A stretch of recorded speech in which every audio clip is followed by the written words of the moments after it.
Sofía Ramírez Aguilar, buenas noches. Buenas noches, Alejandro. Pues, ¿cuántas cosas pueden pasar en una semana? Vemos una depreciación del peso de más de 8%. La verdad es que debidamente calculado no se había obtenido una volatilidad tan grande en la primera semana. Recordemos el 94, que es un poco como el fantasma que de repente nos rodea. Sin embargo, creo que hay fundamentales macroeconómicos totalmente distintos a los que teníamos entonces. Por lo pronto, así rápidamente, recordar que tenemos autonomía del Banco de México, pero también tenemos un tipo de cambio flexible, ya no es el tipo de cambio fijo que teníamos en los 90.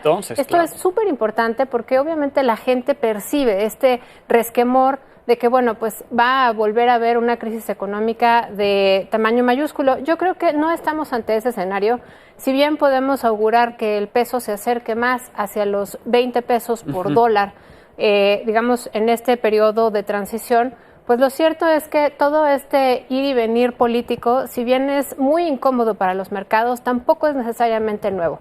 Creo que lo que sí es nuevo es justamente lo que mencionabas al principio, que haya este desbalance de poder en el sentido de que las supermayorías ya no solamente son un partido único en el Ejecutivo, en el Legislativo, sino que ahora se pretende que esté también en el Poder Judicial. Sin embargo, creo que hay varios elementos que hay que tomar en cuenta. Sí. Habrá que ver los términos de lo que se discuta en la reforma judicial, porque obviamente el diablo está en los detalles. Hay otros países como Estados Unidos donde muchos de los jueces a nivel local son electos, ya sea partidista o impartidistamente. Entonces, no solamente es el tipo de cambio el que estamos viendo aquí afectado, sino también como consecuencia de esta incertidumbre, hemos visto cómo la tasa de interés de largo plazo, de los bonos de largo plazo del Estado mexicano, pues están encareciendo también. Eso significa que el riesgo percibido respecto a la política se está trasladando al ámbito económico y eso nos va a generar un costo del endeudamiento en el largo plazo todavía mayor. Mayor riesgo, mayor costo que hay que pagar, esta prima de riesgo que hay que pagar. Pero por otro lado tenemos un Banco de México que tampoco se percibe que vaya a poder bajar las tasas de interés en lo inmediato, porque tenemos una inflación que hiló 3 meses al alza y aunque la subyacente continúa a la baja, va a ser toda una discusión al interior de la Junta de Gobierno. Entonces tenemos el endeudamiento de corto plazo y el endeudamiento de largo plazo encareciéndose. Tenemos un tipo de cambio que está, digamos, despresurizando un poco esta diatriba política. Sin embargo, los fundamentales de la economía no están cambiando todavía. Y digo todavía porque habrá que esperar la elección de Estados Unidos para ver quién llega y si en efecto pues tendremos un presidente todavía más adverso a México o seguiremos como hasta ahora en un Estados Unidos que ciertamente se ha ido cerrando, pero no es todavía necesariamente una... Eso lo veremos hasta el 5 de noviembre. Eso lo veremos más cercano a noviembre, entonces muy probablemente haya todavía fluctuaciones importantes en el tipo de cambio. Riesgos del tipo de cambio más alto, bueno, sin duda, pues que se incrementen los costos, digamos, la inflación, ¿no?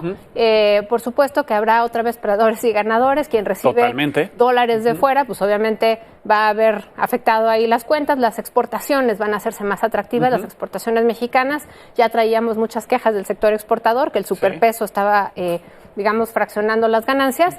Y bueno, pues finalmente creo que el último elemento que acaba de poner la cereza en el pastel es que con los datos de empleo de hoy de Estados Unidos, vemos que la economía norteamericana sigue muy caliente y eso afecta de manera indirecta al tipo de cambio, porque en México, obviamente, pues estábamos aprovechando este diferencial de tasas entre Estados Unidos y México. Y si Estados Unidos no recorta sus tasas o la incrementa o la disminuye, tiene un impacto directo en el diferencial de tasas con México. México posiblemente empiece a bajar sus tasas un poco más adelante y Estados Unidos, pues, a lo más veremos un recorte hacia final del año.